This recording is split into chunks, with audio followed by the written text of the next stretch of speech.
Ағымдағы жылдың 19 сәуірінде Павлодар облысы Мәдениет, тілдерді дамыту және архив ісі басқармасының ұйымдастыруымен Қазақстан Республикасындағы тіл саясатын іске асырудың мемлекеттік бағдарламасы шеңберінде жетім және ата-ана қамқорлығынсыз қалған балаларға арналған тілдік келісім жобасының ашылу кезеңі өтті.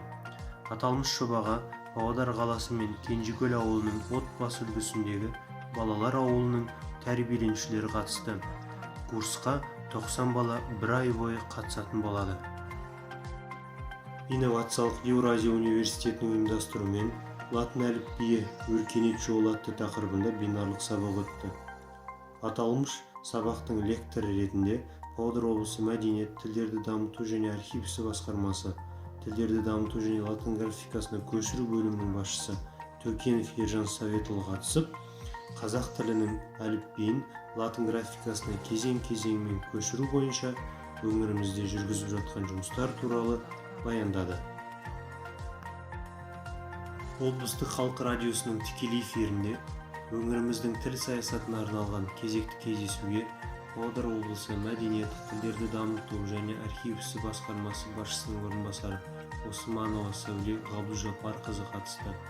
Сұхбат барысында Сәуле Ғабдұлжапарқызы Қазақстан Республикасындағы тіл саясатын іске асырудың 2020-2025 жылдарға арналған мемлекеттік бағдарламасының орындау мақсатында басқарма тарапынан ағымдағы жылдың 1 тоқсанында атқарылған шаралар мен алдағы жоспарлар жөнінде сөз қозғалды.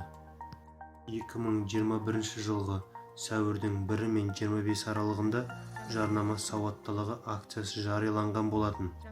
Акцияның негізгі мақсаты Қазақстан Республикасындағы тіл туралы заңының талаптарына сәйкес келмейтін көрнекі ақпараттардағы хабарландырулар мен жарнамалар мәтіндегі қателерді анықтау.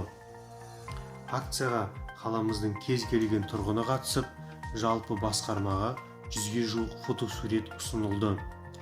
Нәтижесінде Қазақстан халқының бірлігі күніне орай ұйымдастырылған акцияның қорытындысы шығарылып, белсенділік танытқан қала тұрғындары басқарма басшысының алғыс хатымен марапатталды.